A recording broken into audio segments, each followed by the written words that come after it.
Is that my first stage name? Yeah. No. I used to go by Thriller. Okay. Okay, man. Like, I got you. that was I made that transition probably like in 06 though. When I used to live in Atlanta. I was signed to an independent label in Atlanta called Blockwork, and my stage name with them was Thriller. Dope. My real street name always been Kartel though.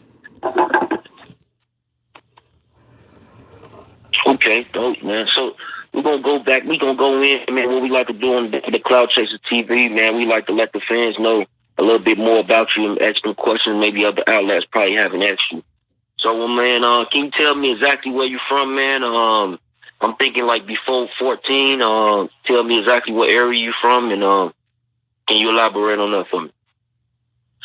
I'm from New York.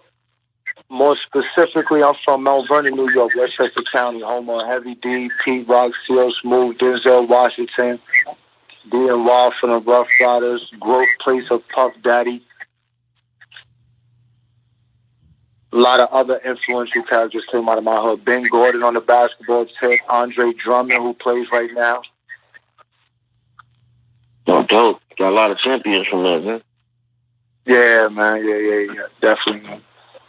So how was it growing up there? Like during that time, like was it, was it a lot of crime going on? Was it youth programs? Like tell me, like, what was your mind state at that point? Growing up for me, Mount Vernon is a town directly north of the Bronx. You feel me? So you can cross the street and be in the Bronx on the southernmost part of Mount Vernon. You can cross the street and be in the Bronx. So that part of Mount Vernon, it's more urban. The north side of Mount Vernon is suburban. I lived on a suburban side of Mount Vernon, so I got to experience, a little bit of both.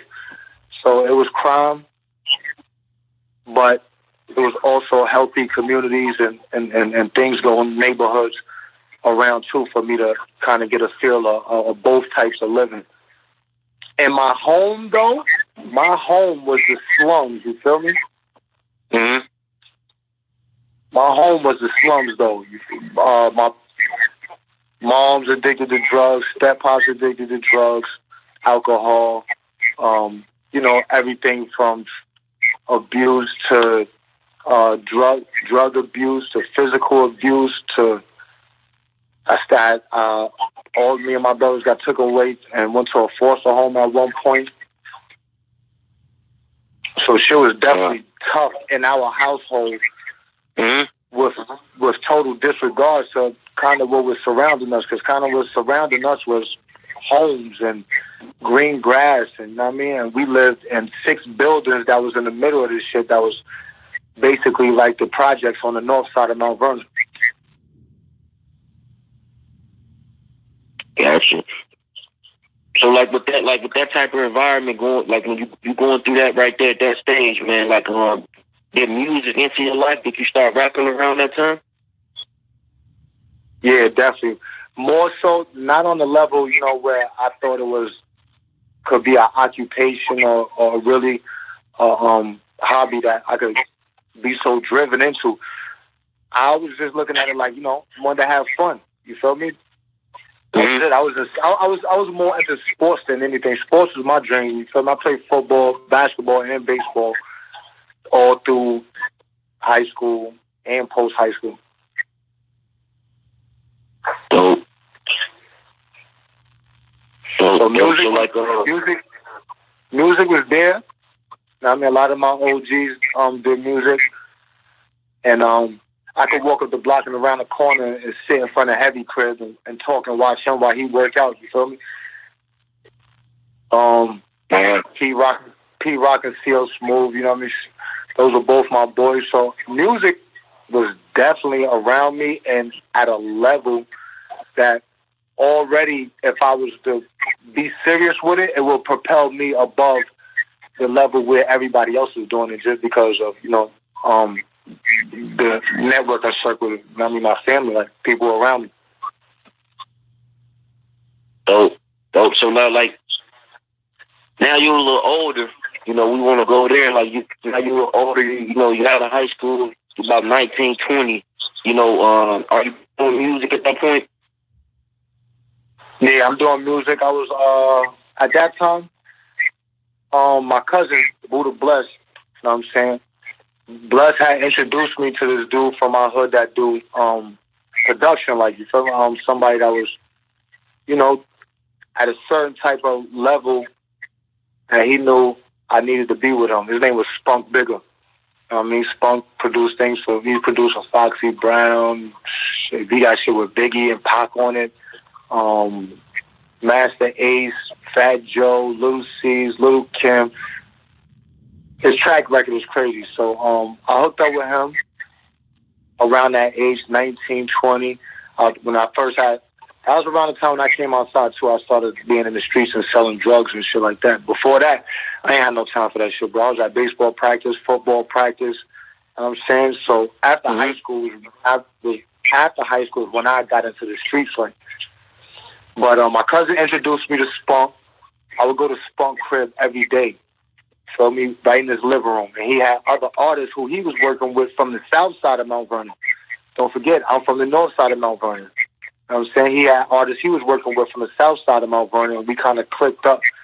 And we had a group back then called Mount Villains. But the Mount Villains was a culmination of like a couple of different crews. Like, you feel me? And there was a couple of different crews and artists incorporated in that. So I did music with Spunk, sold drugs right down the block from his crib. I'm talking about literally not even a block away, you feel me? So it kind of worked out because I was in the streets hustling. His crib was right on the block we was hustling on, studio in the living room. And then from there, I met a dude named Pee Wee Mel. And he had opened up a big studio, like official commercial spot in Mount Vernon. The name of that was Brick House. And I started messing with him down at Brick House. So that was a little venture. After Brick House, I was all over the place after Brick House. I don't know. I work with everybody, man. I don't work with the Heat Makers. I don't work with Top 5. I don't work with. So like, before you even get there with the people you work with, let me ask you something. Like, far as like OGs, like, did you have any OG influence, even whether they were street, who, you know what I'm saying, might have been telling you to go a certain way, or you know what I'm saying, you think that you know? Without a doubt, you feel me? Because like I told you how my block was, right? It was these 6 buildings surrounded by homes and you know what I'm saying? So we was kind of enclosed where we was at, and you know the older dudes around there, like we you know, that was our block, like, you feel me? Like, we held that down and we all stuck together. And the older dudes around my block, you know, at the time, I was smarter than I thought I was. I was smarter than what everybody thought I was. So I really looked at people, you feel me? I really looked at what they stood for. And if I didn't want to associate or be a part of that, I wasn't associating to be a part of that, you feel me? I wasn't easily moved by peer pressure and none of that shit. But the older dudes, a couple of older guys on my block just showed me qualities in the face of fear that I wanted to embody, because I knew fear is inevitable in life. You feel me? I wanted to be able to control that fear in the manner that they did. In those moments where it was pertinent, like, you feel me? Ain't no time right now to get scared. And you know what I mean? Don't shake now. Now is the time to know what the fuck you're supposed to be doing. And the way they carried themselves, I looked up to that. You know what I'm saying? And they also did music. They also did music too. So you feel me? I definitely gravitated to being somewhat in their likeness. A little bit from everybody. You feel me? Yeah. One of my OGs right now. He locked up in Atlanta for a murder. Free Doche. One of my OGs. He out here right now. He moving around. He's still free. He's still doing this thing. Another one of my OGs just came home from doing like 15 in the feds. He just came home. Yes. So I mean, it's about 4 aces in the deck. You feel me? I got about 4. I got about 4 OGs who like I hold dear to my heart. Like, you know what I'm saying? And I took a little piece from all of them. That's dope right there. That's pretty much what you want to do when it comes to OG. Like, you know, take some of that information and be mindful of it. So, like, what I'm going to ask you now is, like, you spoke about Heavy D, man, earlier, but, like, you know, who was Heavy D to you and what he meant to you, man? Hev, to me, was the possibility, you feel me? It turned Hev, while everybody else was dreaming, I knew that shit was real, bro, you feel me? Because, like I said, I could go around a corner and sit on Hev's steps while he sit there and work out with the jump rope, you know what I'm saying, and his little weights and shit on the steps. Like, I could sit there and talk to Hev. You know what I'm saying? So, like, I don't know what it was, but it's like me and Hev wasn't close, but whenever we crossed paths, we always recognized each other's energy, and we always had to talk to each other. Like, it was like it had to be a conversation. You feel me? Like, Hev never saw me, and it was just regular. Like, yo, what's going on? Like, he see me, like, yo, what up, man? Like, yo, we got to talk. Like, you know what I'm saying? Like, yo, what's going on out there? We're shaking. Like, you know what I'm saying? A lot of OGs, a lot of people who moved on from the hood, who I have relationships with, you know, if they don't know everything that's going on back in the hood, they call, check up, like, yo, what's up? Like, you know what I'm saying? What's going on, man? Like, I'm hearing this, I'm hearing that. Yo, congratulations on this. Y'all heard, you know what I'm saying? So they be in tune. They definitely be in tune with what's going on. Heavy definitely was, before he passed, unfortunately, was definitely in tune. I think it was definitely, I think a lot of them have this moment of realization where they realize where you are from is as embedded in a part of you as your fucking horoscope, your sign, your blood type. You feel me? And when you leave there, it's missing. It's always missing. You feel me? That's like moving away from your parents and not visiting. You feel me? That's a part of you. Like, whether you like it or not, man. Whether you have bad experiences or good experiences, it's still a part of you. And a lot of people get to a certain point where they like, damn, like, what's going on? Like, I don't know nothing. Like, what's going on? I miss. Like, you know what I mean? What I miss. What people don't like, they don't like. But what they miss, they gonna miss it. Yeah. Know what I mean? So, but Hev definitely to me was he was that realization of how, you know what I mean, any of us, you feel me? I was cool with a couple of members in Soul For Real, you know what I mean? A couple more than others, but I was cool with them. You know what I'm saying? So everything that was going on it was real. That's what's going on in the industry, but it was going on right here in my hood, in my doorstep.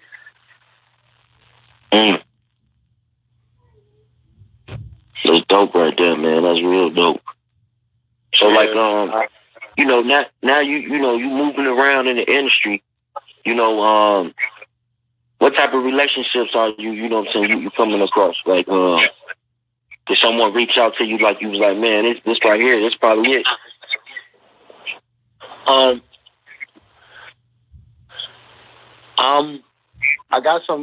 have some decent relationships with people in the industry, you know what I'm saying?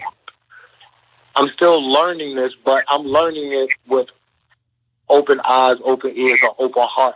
an open outlook. You feel me? I'm not bringing my expectations of how I feel something is supposed to be into these new relationships. I'm just kind of feeling the energy and letting them and seeing how it really goes. You know what I'm saying? Because a lot of this industry shit just be Hollywood, and it just be if they fucking need you or not. You know what I'm saying? But that's not even really industry shit. That's just life shit. People don't fuck with you unless they need you. You know what I'm saying? So yeah, the industry shit is like, you know what I'm saying? I'm not letting it ruffle my feathers. I'm not letting that be something. I'm just maneuvering accordingly. As I meet people and they show me who they are, I move accordingly, you know what I'm saying? And I deal with that relationship specific and individual. I don't try to box them all in and like, I'm just going to deal with industry niggas like this. And you know what I'm saying? Because I know what they go through every day. You feel me? The bombardment of attention and information. You know what I'm saying? Sometimes you get caught in a habitual routine and you just start treating everybody in a certain manner because the relationships and the interactions is so frequent right now. I mean, you meeting so many people, you got so many relationships blossoming and blooming that you kind of, certain people, I'm not saying everybody, you know what I mean, might kind of fall into a routine, you know what I'm saying, and start treating everybody the same. I treat everybody individual. Like, the people I fuck with, I really fuck with them on an individual basis. Like, you know what I'm saying, I do get to know them, you know what I'm saying, and everybody else that I feel is just, you know, moving with the current, I just let them move, man. They ain't bother me. As long as they don't veer into my lane, there ain't no distortions or no miscommunications. Gotcha. And I think that's a good perspective, man. A lot of people need to hear that, man. A lot of artists just up and coming and just artists just navigating right now, you know, so need to hear that. Definitely dope. I mean, you know, I'm still, like I said, though, I'm still, this ecology that I'm on right now, I'm still learning and maneuvering. And there's ecologies above me that when I reach there, I'm going to have to learn and know what I mean, and see how to maneuver with them the same way. But that's like, bro, every day, you know what I'm saying, we got to evolve and progress, and especially being in that social environment. Yeah, absolutely. Absolutely, man. And so like you got the record with Jadakiss, man, real dope record. Like can you tell us a little bit about that? How did that come about? And like his first meeting with you, or like you know, even hearing your music, like how was that? All right, so I knew Kiss for a minute. I knew Kiss for a long time. Just, you know, being from the same area, same neighborhood type shit. You know, Mount Vernon, Yonkers is right there. We all now want Fort Westchester, so we all cross paths and bump shoulders. Kiss knew I was doing music for a long time. You know what I'm saying? When the time was right, I feel, you know what I'm saying? I seen Kiss at a club. This is when I came home, because I went away. I did like 5 years in prison.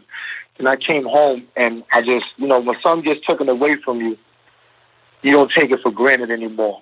You know what I'm saying? And since I had an opportunity to really attack the music with the ferocity that and the attention that I knew it had to be attacked with in order to be successful, it had to be everything for me.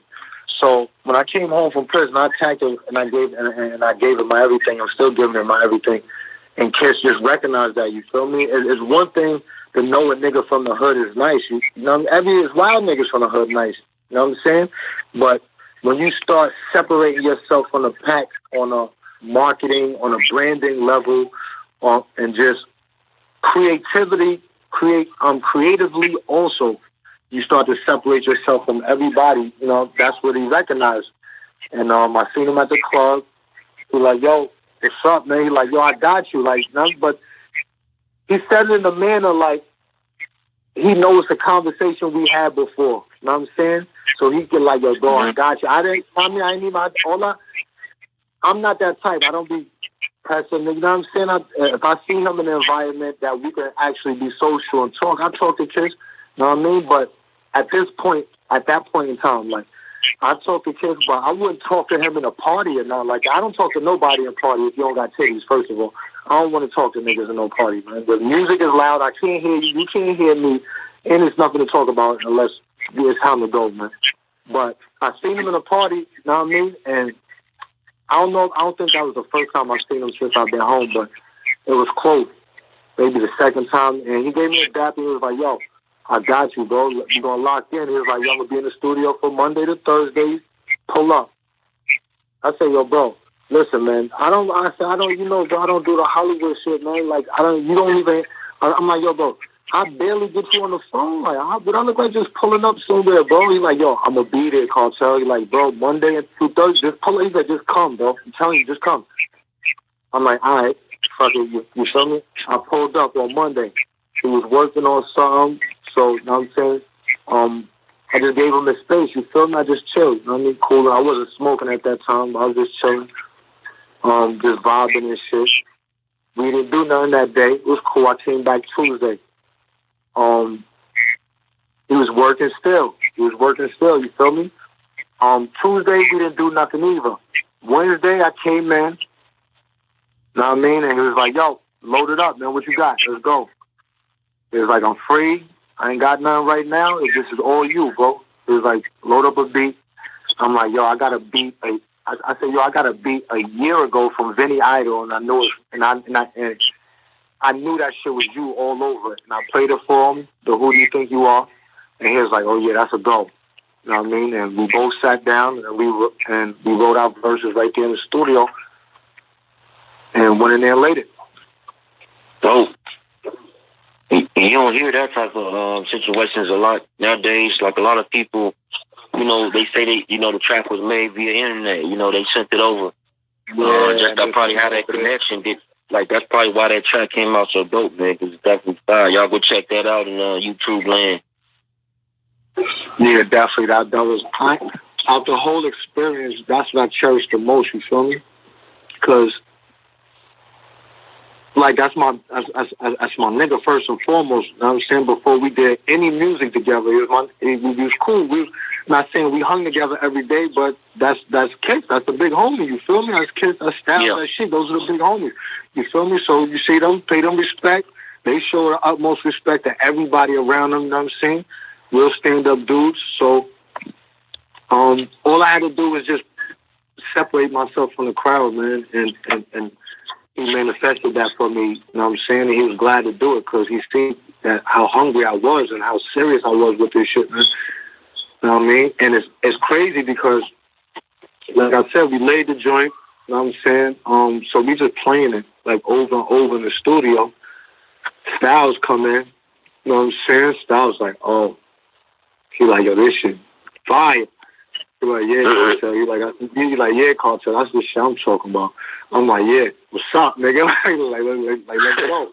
He like, yo, you already know what time it is. I'm like, yeah, because Styles is like, they all fans of the sport too. Like, you feel me? The sport of hip hop, like, they all fans of it. So, like, when that energy is propelled out, like, they with it. Like, yeah, like, let's go. He like, yeah, I can't wait. Like, yeah. He like, you talking that talk, bro? Like, that's it. So, when Styles eventually hooked up, you know what I'm saying? Same process, bro. Word. You know what I'm saying? Niggas, I got open door policy over there, you feel me? That's dope. Niggas love me, I love them too, and that's never gonna change, like. Word, stand up niggas, man. So, like, that song with Styles, the song with Styles is called Active. We just shot a video for that too. A couple of weeks ago, I flew up to New York and we shot a video for that. So that song and that video about to drop soon too. Oh, that's dope. And it came about like the same way too, huh? Same way, yeah. Absolutely. Oh yeah, y'all look out for that, man. Y'all definitely go support. And that's Kartel with the K. That's what's for that. So, you talked about earlier, like, being incarcerated. Can you speak a little bit on that, like, your experience with being incarcerated? Or where were you? Shit. Being incarcerated, I got busted with some guns. I copped out, took a plea. I did 5 years. I took a plea of 6 years. I did 5 off of the 6 upstate New York. That at that moment in my life, like that was like a crucible. I consider that to be one of them things in life you go through that's just going to change you forever, depending on your experience, and change you for the better or change you for the worse. So I had got busted, but I had got bailed out. My girl was pregnant. I got bailed out. My son was born. I had to turn myself in to do 6 years while my son was 5 months. I did that. Unfortunately, me and Shorty didn't work out. My music that I was doing with my partner, Young Guard, that died down and dwindled. The team kind of fell apart. The management went this way, the producers went that way, and I looked at it. I lost like everything. I lost my whole momentum and everything. You know what I mean? At this point in the middle of my prison sentence. So, I mean, I like love. You know what I'm saying? I like money. I like all this shit was taken from me. One day I had it. One day I didn't have it, and I wasn't going to have it for years and years to come. That didn't sit right with me. You know what I'm saying? But I still knew that this shit was a pit stop. I only had to do 5 years. It's not like I had to do 15 or 50. You know what I'm saying? So I'm like, all right, I got 5 years. Let me make sure this is a pit stop and get the fuck back to what I like to do. You know what I'm saying? So that was my approach on it from day one. Which is a bit difficult because I'm gang affiliated. You know what I'm saying? So, you know, that's an area that can definitely throw a wrench in your plans when you're in prison. They could definitely turn a 5-year bid to a 10-year bid to a 25-year bid because you're in jail banging. You know what I'm saying? It definitely makes it a bit difficult. Nobody wants to be locked up in a box 23 hours a day for a year at a time. You know what I mean? For cutting or whatever. Broke up with my girl. Music ain't doing nothing. The niggas I was doing the music with was mobbing, going to the clubs and everything. I don't see these niggas. I don't hear from these niggas. Couple of my niggas, a few of them, stand up. You know what I'm saying? Those are my brothers. The ones that fell off the face of the earth, I don't look at them ill. You know what I'm saying? The people that stepped up, I look up to them though. But the people that didn't step up, I don't look at them with no ill or no malice. You feel me? Because you got to live your life, man. For me to have any expectations about what you're supposed to be doing with your life is unreasonable. You know what I'm saying? So I don't look at nobody ill, you feel me? But that took for me to have to reflect on that situation and kind of really be I was mad. There was times I was mad, you know what I'm saying? But I had to reflect on that, like, what the fuck is good as being mad? What good does that do me? You know what I'm saying? What good does that do for the relationships with the people that I fell short when I needed them the most? What does me getting mad do for that relationship? It don't do nothing. Either I'm going to still fuck with them and nurture that relationship some more, strengthen it, or I'm going to cut them off and leave it. And everybody in my life, I made that decision. People I cut off, I cut them off. The people I felt like I loved them enough to nurture that relationship when I came home, I'll continue to nurture it. You know what I'm saying? But I got through the bid though. You know what I'm saying? Of course, 5 years, came home. I was persistent and aggressive. I tried to make it work with my family. You feel me? Because that's the last thing I knew before I left. Before I left, I was with my girl. She had my baby. During the journey, we wasn't strong enough to hold that together, you feel me, at that moment in time in life, so that shit fell apart. And But that's what I knew, so that's what I wanted to go back to. So when I came home, I tried to make that work for a year, but that was just me being spiteful and being a nigga, like, you feel me? Using her shortcomings as a crutch to do my dirt. And to the point where I was just like, you know what? We're gonna go our separate directions when it comes to being in a relationship and shit. You know what I'm saying? Give everybody some time to heal and revisit if possible. If not, then, you know what I'm saying? Whatever, man. I just want everybody to be happy, man. And I started concentrating more on my music, man. And then from there, it's just been a fucking train roll. Gotcha. So, like, you know, to get into something a little bit more positive, how did you get into acting?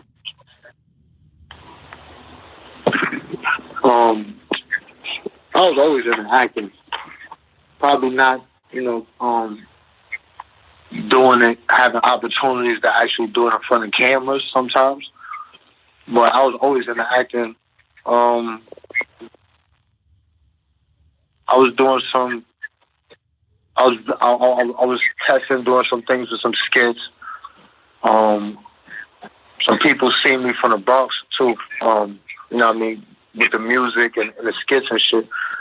From Millimeter Mac Films, they called the Juicy Crew, and they got a series called Juicy, the series. So he asked me to come be a part of it. You know what I'm saying? And I think I kind of blew his mind. Like, I think I kind of fucked him up a little bit, because I think he was just expecting me to be like a rapper, and being maybe he thought I was gonna be a little bit more like reserved. You know what I'm saying? Once I got there and we chopped it up, and he was like, "Yo, you dope, bro. Like, yo, you dope. Like, it's just lightness, energy." You know what I mean? And you know, when he put me in front of the camera, you know, I was like, "All right, I'm good. I'm cool here. I'm straight." You know what I'm saying? And he even allows me to like give some of my input on certain things. And I definitely, even when I'm not even doing things with the Juicy Crew, I still make call on Brother Rashid and ask him like, "Yo, what up, bro? Like, what you think about this? What you think about that?" You know what I'm saying? And then I had a friend, my boy Josh. You know what I'm saying? I have a friend, his name is Josh. He's into modeling and acting and everything. He go to school for it. One day he came to me and was like, "Yo, what's up, bro?" He's like, "Yo, I wrote this web series. I'm gonna do it. Like, I want you to fuck with me." I'm like, "You know it." I said, "If you gonna do it for real, I'm gonna fuck with you. Why wouldn't I, nigga? What you talking about? We beat together." You feel me? Like, if you gonna take it serious, why wouldn't I fuck with you? Of course I am. He went out and got everything: cameras, lights, everything you needed, props, everything. I said, "Yo, okay, you serious?" But I ain't gonna lie, I was skeptical, because it was really like us doing it. You know what I'm saying? So I'm like, what do you mean? Like, you know, with the Juicy project, it's like, God, there's a camera guy, there's a sound guy. Like, you feel me? They edit, like, they have their own machine that carries out that function. So it's kind of like I'm comfortable.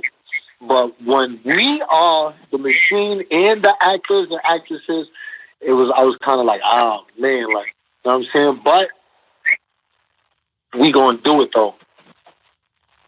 And I ain't gonna lie, it took us about 30 days. You know, first we mapped it out. You know what I mean?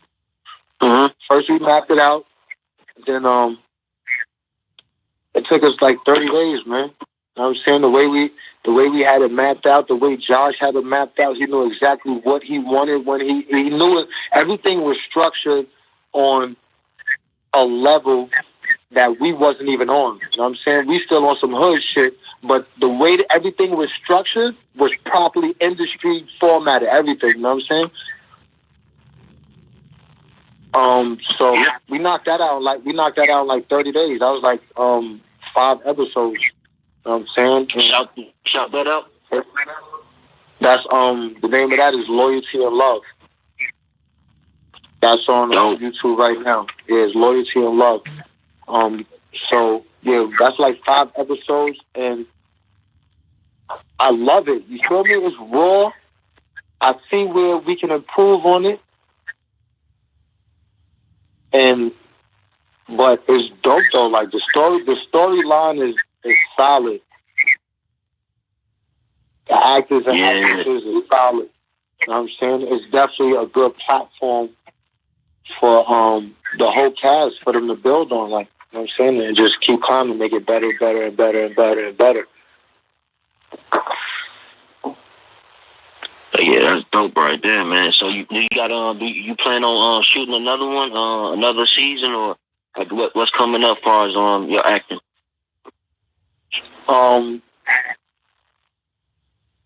The Juicy Crew created a spinoff right now called Wolf 2020, I believe is, and brother Rashid reached out to me to be in that because me and the character Wolf, who was based around it, we got a very sticky relationship. We had a very sticky relationship in the Juicy series where, you know what I'm saying, we had real beef. Like I kidnapped a girl and pistol whipped her, and he ran down on me and shot me, and you know what I'm saying. So we got a real sticky relationship that we're going to keep exploring even on his spinoff.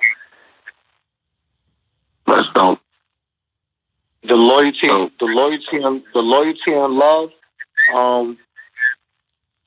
Me and Josh actually talking right now on whether we want to expound on that, or if he wants to expound on that, or if he just wants to step away from that and start branding a whole new show with the improvements that we see we could have used on the last show. Mm-hmm. Yeah, it's definitely dope, man. I like to see that, man. I watch them type of flicks on YouTube, so definitely be in tune. And everybody out there, man, who subscribe, man, y'all hit that notification bell. Y'all hanging out with us.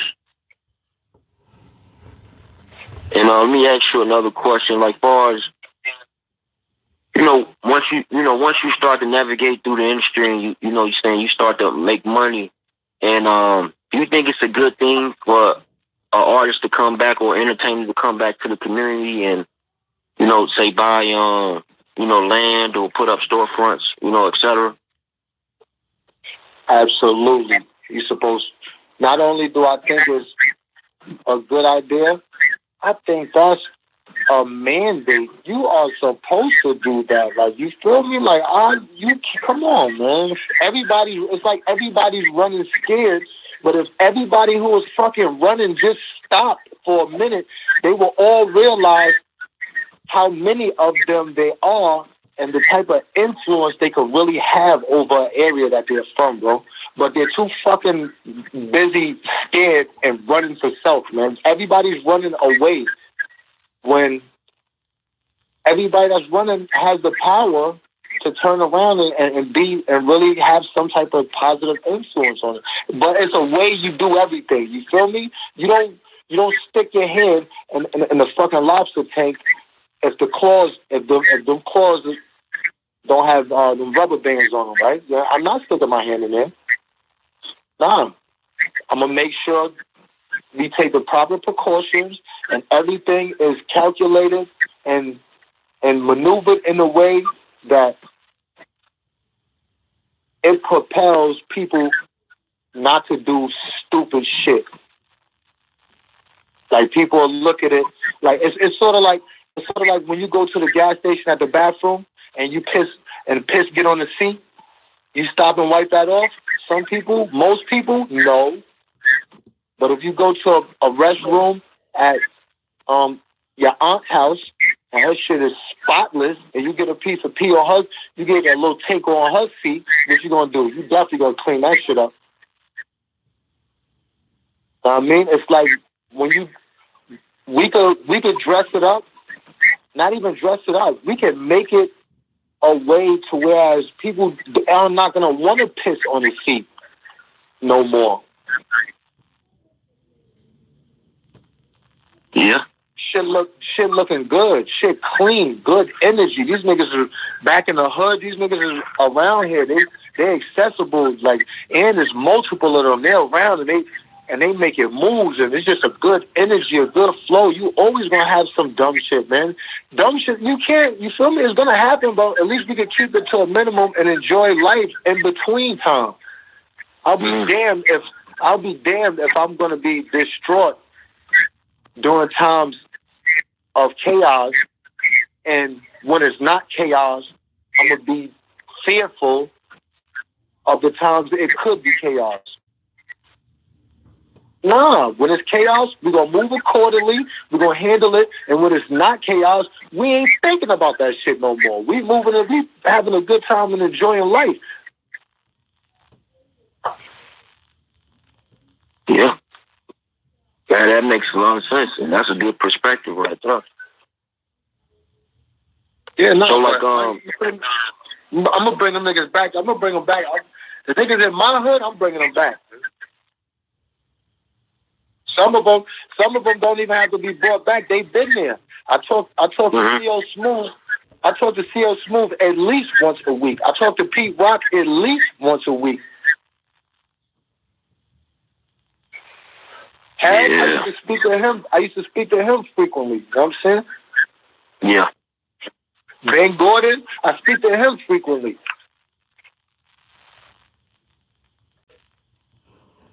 So the energy is coming back. I think it's a perfect time for it. So we should start to see more of that in the future instead of less. It's like the media trying to paint a picture like that's giving a perspective, you know, to maybe upcoming, you know what I'm saying, younger artists, you know, may stray them away from doing them type of things. Yeah, nah, man. Do that. People can't. Come on, man. That's terrorism. That's terrorism right there. They consider that terrorism, man. That's propaganda terrorism, and they terrorizing our people not to look out for our people, bro. I don't let fear run my life, man. Fear don't run my life, man. I run my life. What I feel logically and rationally I'm supposed to do, I do it. Sometimes I'm a human being. Sometimes my emotions influence my decisions more than I would like them to. But for the most part, my movement is calculated, man, and it's not fear. It's especially not fear-driven. Because they terrorizing us, bro. That's terrorism, man. They would say, if anybody else did it to them, they would say that you're a terrorist. Yeah. And they terrorizing us on different plateaus. They physically terrorizing us, man. Look at how many people you see getting. Come on, bro. They just shot somebody's grandmoms, bro, and they got it on film. But like, how? Like, really, bro? Like, come on, my nigga. Mm-hmm. There's nothing you could tell me about no movie theater shootings or nothing that's any worse than that. Yeah. You shot somebody. You're not even, first of all, you're not even supposed to be, that's a lady, man. Men are not even supposed to hit women. You're not supposed to hit women. You're not supposed to hit women. You're definitely, without a doubt, are not supposed to close fist women. Mm-hmm. You just shot a bitch, nigga. The nigga just shot a whole female, bro. Come on, man. It's a different type of time we living in, man. That's terrorism, very bro. That's done. That's done. That's terrorism. That's done and filmed. I don't know if it's purposely, but it seems like it's systematically being filmed and promoted, man, to terrorize the people, man. Mm-hmm. Everybody's living in fear about something, whether it's fear they're going to get killed, whether it's fear they're going to get locked up, whether it's fear they're going to lose their job, whether it's fear they're not going to be accepted, whether it's fear. You feel me? Everybody's moving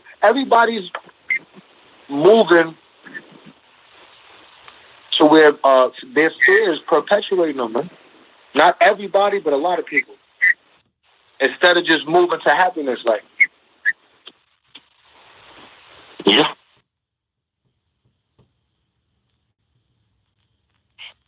Yeah, you're definitely right about that, man. So, like, with all that being said, man, we definitely had a great conversation. We definitely want you to be on future episodes, man, and we want to stay tuned with your progress. Any upcoming projects, so we can relay that messages to our following as well. Yeah, definitely. I appreciate the opportunity and the platform, bro. I appreciate y'all. For real. No problem, man. And just leaving with like what's next. Like we talked about what's next for us, what's next for music. But like what we know the Styles P song is going to drop soon. What's next? Active Styles P coming. I got a dream about to drop with a female artist out in Orlando. She's from Jersey. Her name is Killer 187. We just shot a video for that down here in Miami. That's gonna drop. The name of that is 9999. That's gonna drop. I did a dream with an actress, a rapper, singer / actress / sex symbol. LA Love, the boss out of DMV. LA Love is out of Maryland. She's an actress. She was in an after party with Kiss. She had a song out right now called Christmas. She promoting, you know what I'm saying? Definitely a talented female. Definitely beautiful. I got a joint with her that I'm dropping after that called Pop That. Be on the definitely for the Wolf series, on the web series and on the acting tip. You can look out for me to pop up in that. And just who knows on the camera right now, who knows? I'm writing myself. I'm actually in the house right now writing. Dope. You know what I'm saying? That's dope. That's a grand right there. Yeah, you know what I'm saying? I'm writing the script right now. So, you know what I mean? Lord knows, man. Right now it's just moving around and promoting the brand, letting everybody know who I am, what I do, what service I do provide. And, business, baby. And how can they find you on social media? Kartel with a K. Everywhere. It don't matter. Kartel with a K. And that's literally KARTELWITAK. Kartel with a K. That's everywhere. You type that, I'm going to pop up somewhere. YouTube, Instagram, IG, all of that.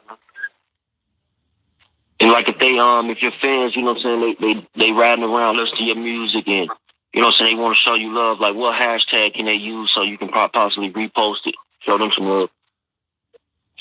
Definitely use my Instagram, Kartel with a K, or pound Kartel with a K, hashtag Kartel with a K. Dope. You feel me? I'll check. I'm definitely following my hashtag Kartel with a K all the time. Or they can use hashtag, or they can use hashtag the non and with Roman numerals though, IX, THEIX. Y'all heard them first. Y'all heard them here. So we definitely gonna end the episode. It's definitely the Cloud Chasers TV, man. If y'all like this episode, y'all want to hear from more people like this, definitely in the comment section. If you're following us on the podcast platform, definitely throw that in the comment section. Until then, man. Anything else